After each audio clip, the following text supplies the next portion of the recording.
back home, and one of the big questions being asked as we head into Christmas is, when will interest rates start to drop? Joining me live is Bondi Partners Senior Advisor and former Howard Government Minister Peter McGauran. Peter, morning. Firstly, the national accounts were released on Wednesday. What did they say about the state of the economy and the prospect of interest rates? Disastrous figures, Tim, and it just confirms that Australia's standard of living is falling. With little hope of increasing in the years to come.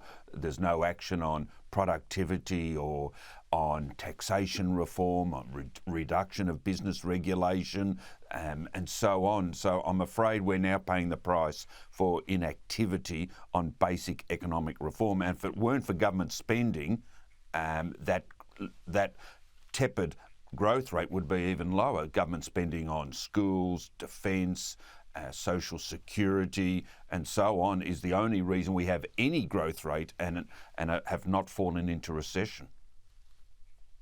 Well, a lot of people just living in Australia and struggling ahead of Christmas, wanting interest rates to drop.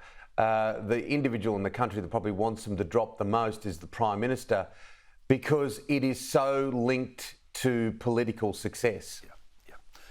Exactly right, Tim. But interest rates won't drop because of our falling growth rate, because that's not how the Reserve Bank look at it. They're adjusting interest rates and keeping them high because of inflation.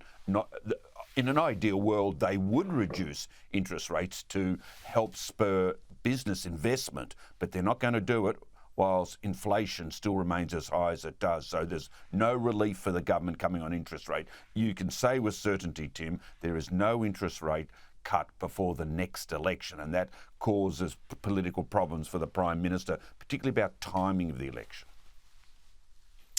Yeah, it is such a difficult one, isn't it? You talk to different economists and different people have such different views on it, but it is looking difficult, isn't it? And we still don't know when that election will be. A lot of people are saying May. There's every chance it could happen earlier. Now, moving on, the nuclear energy inquiry that's been set up by the government, is this a political risk for the coalition given the lack of detail that has been released so far?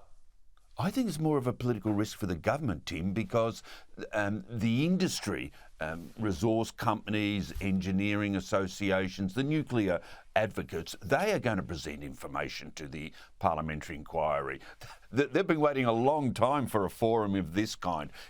Parallel to that, Peter Dutton has said that the opposition will be releasing their costings, their detailed plans before Christmas. So I just wonder if the government has shot itself in the foot by giving the opposition and the pro-nuclear advocates a forum such as a parliamentary inquiry. I remain puzzled as to the tactics behind such a move.